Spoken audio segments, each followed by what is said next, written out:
नमस्कार मित्रांनो, तुम्हाला माहितीच आहे महिनाभर असो वर्षभर असो माझं नेहमी काम चालू असतं आणि एकदम धावपळीचं जीव घेणं काम मी करत असते. ज्या दिवशी माझ्या नवऱ्याला सुट्टी असते तो एकच दिवस मला एन्जॉय करण्यासाठी आणि शॉपिंग करण्यासाठी भेटतो. तर चला आज सुट्टीच्या दिवशी माझ्या नवऱ्याने मला पुण्याला नेले मॉलमध्ये. तर मला ट्रेड्सच्या ब्रँडचे कपडे खूप आवडतात, तर मी या ट्रेड्समध्ये शॉपिंग करायला आले आहे. तर खूप सारी शॉपिंग माझ्या नवऱ्याने या ठिकाणी मला करून दिलेली आहे. मी, माझी पिल्लू, माझा नवरा आम्ही तिघे आलो शॉपिंग करायला.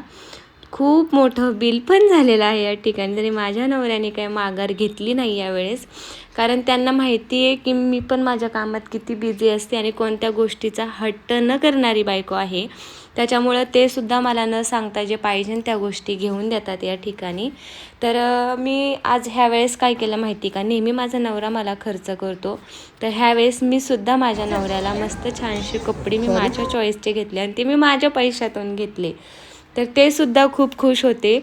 पण त्यांना जे कपडे घेतले त्याचं बिल एकदम छोटंसं आलं, एकदम बोटा एवढं. आणि मी जे कपडे घेतलेत त्यांच्या पैशाचे त्याचं बिल भलं मोठं आलेलं आहे. तर त्यांना तर थंडी ताप आला आणि मला तर एकदम कोल्ड कोल्ड वाटतं, त्याच्यामुळे मी कोल्ड कॉफी पिले आणि एकदम छानसं आम्ही इथे एन्जॉय वगैरे केलं. आणि रात्रीचे वाजलेले 10 आणि मी, माझी पिल्लू, माझा नवरा आता आम्ही मस्त घरी निघालो शिक्रापूरकडे.